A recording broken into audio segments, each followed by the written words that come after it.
दोस्तों, मैं एक प्लेलिस्ट शुरू करने वाला हूँ जिसका नाम है 10 अमेजिंग रोबोट्स।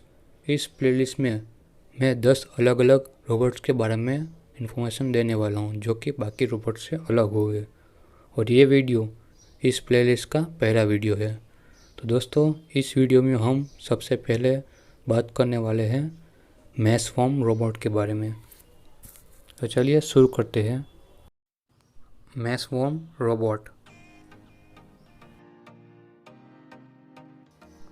वॉशिंगटन में MIT, हार्वर्ड यूनिवर्सिटी और सियोल नेशनल यूनिवर्सिटी के साइंटिस्टों की टीम ने मिलकर एक ऐसा रोबोट बनाया है जो नरम उबड़ खाबड़ वाले विस्तारों पर जाकर कठिन से कठिन जगह पार करके आ सके।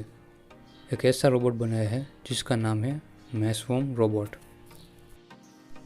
दोस्तों, यह रोबोट दिखने में बिल्कुल केचुए की तरह दिखता है, जिसे हम अर्थवॉर्म भी कहते हैं।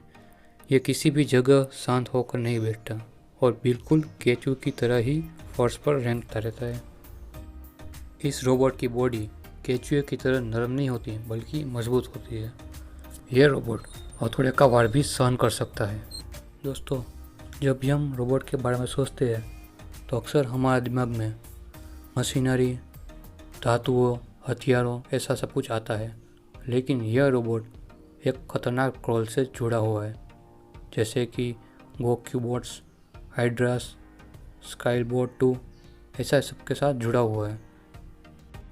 एक रिसर्च टीम जिसे DARPA द्वारा बनवाया गया था, वो एक ऐसा रोबोट चाहती थी जो किसी न किसी इलाके को कवर करने में सक्षम हो और बहुत ही कम स्थानों पर सुरक्षित रूप से निचोड़ सके, और इस मामले में एक केचुआ बहुत ही मूल्यवान स्रोत साबित हुआ। इस रोबोट की हरकतें पेरिस्टाल्सिस पर डिपेंडेंट है, जो मांसपेशियों का रिदमिक विस्तार और संकुचन है, जो स्नेल्स, समुद्री खीरे जैसे जीव, यहाँ तक कि इंसान की अन्य प्रणाली और आंतों के माध्यम से भोजन स्थानांतरित करने के लिए भी उपयोग किया जाता है। इस रोबोट को बनाने के लिए निकल और टाइटेनियम धातु से बनाए गए तार का उपयोग किया गया था और आर्टिफिशियल मांसपेशियों से तैयार किया गया था। इस तार को ट्यूब के साथ लपेटकर रोबोट के हिस्से बनाए गए जो बिल्कुल केचुए की तरह दिखाई देते हैं। इसके अलावा इस रोबोट को बनाने के लिए एक लचीली मेश ट्यूब का उपयोग किया गया था, जिसमें बहुत ज़्यादा स्प्रिंग हीट सील्ड पॉलीमर होते हैं। यह न केवल मेश फर के एक साथ रखता है बल्कि इसे हिलाने में भी मदद करता है, क्योंकि ये एक स्क्रैच शॉप की तरह बनाया गया है और ये संकुचन में भी मदद करता है। मैश फॉर्म के अंदर एक छोटी सी बैटरी और सर्किट बोर्ड है जो एक कंप्यूटर एल्गोरिथम को चलाता है। यह पैकेज वायर की मदद से इलेक्ट्रिसिटी को शूट करता है, उन्हें गर्म करता है और उन्हें अनुबंधित करता है। गर्मी और ठंडे विस्तारों में बारी बारी से मैश फॉर्म एक कीड़े की तरह उसे उकसा सकता है और आगे क्रॉल कर सकता है। एल्गोरिथम भी वायर की मदद करके रोबोट को पैटर्न्स में स्थानांतरित कर सकता है।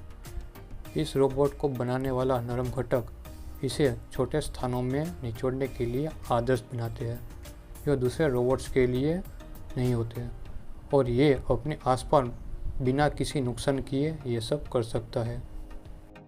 ये अविश्वसनीय रूप से बहुत ही स्ट्रॉन्ग होते हैं क्योंकि इसे बनाने वाले ने इस पर हथौड़े मार के और उस पर प्रदर्शन करके दिखाया है।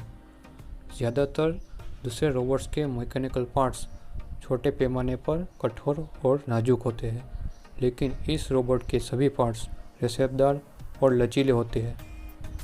इसकी मांसपेशियाँ नरम होती है और इसकी बॉडी भी नरम होती है।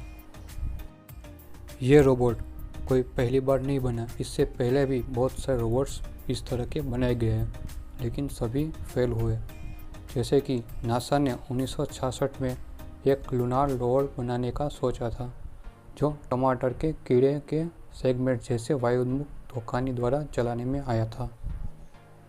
तब से वहाँ सभी रोबोट्स मसल्स, मोटर्स, न्यूमेटिक्स, हाइड्रोलिटिक्स और चुंबकीय फ्लूइड पर चलते हैं, लेकिन बदकिस्मती से इस प्रयास के लिए कॉमन व्यवहारू कंट्रोल सिस्टम वाली काफ़ी अच्छी प्रोसेस की ज़रूरत होती है, जो उस वक्त बहुत ही दुर्लभ थी, लेकिन मैश फॉर्म में इसमें पाई गई थी, जो उससे भी बहुत ही अलग थी, क्योंकि इसकी व्यवहारू कंट्रोल सिस्टम बहुत ही इजी है। इस रोबोट को सिर्फ थोड़ी ही सर्किटरी की ज़रूरत होती है, जिसमें 2 ग्रुप्स होते हैं। एक ग्रुप कॉन्ट्रैक्ट होने के लिए बॉडी में घूमते हुए वायर के एक सेट को बढ़ाता है और दूसरा ग्रुप उसे चलाने के लिए उसकी लेंथ बढ़ाता है। साइंटिस्टों के अनुसार मैशवॉर्म टेक्नोलॉजी के लिए पॉसिबल एप्लीकेशंस जैसे कि एंडोस्कोप्स, इम्प्लांट्स एंड प्रोस्थेटिक्स के साथ शामिल है, लेकिन मैशवॉर्म भी हर रोज़ गैजेट में दिखाई दे सकता है। लुइस एंड क्लार्क कॉलेज के बायोलॉजी के प्रोफेसर केलर एटम का कहना है कि भले ही रोबोट का शरीर वास्तविक केचुए से बहुत ही सरल है, इसमें सिर्फ कुछ ही पार्ट्स होते हैं। मैं भविष्यवाणी करता हूँ कि आने वाले भविष्य में हर मोबाइल फ़ोन, पोर्टेबल कंप्यूटर्स और ऑटोमोबाइल जैसे बहुत सारे गैजेट्स में हम आकार बदलने वाले आर्टिफिशियल स्नायु देख पाएंगे, यानी कि ये सब गैजेट्स खुद के आकार भी अपनी मर्ज़ी से बदल पाएंगे। ऐसे ही मज़ेदार वीडियो देखने के लिए हमारे चैनल को सब्सक्राइब कीजिए और बेल आइकन पर क्लिक कर दीजिए।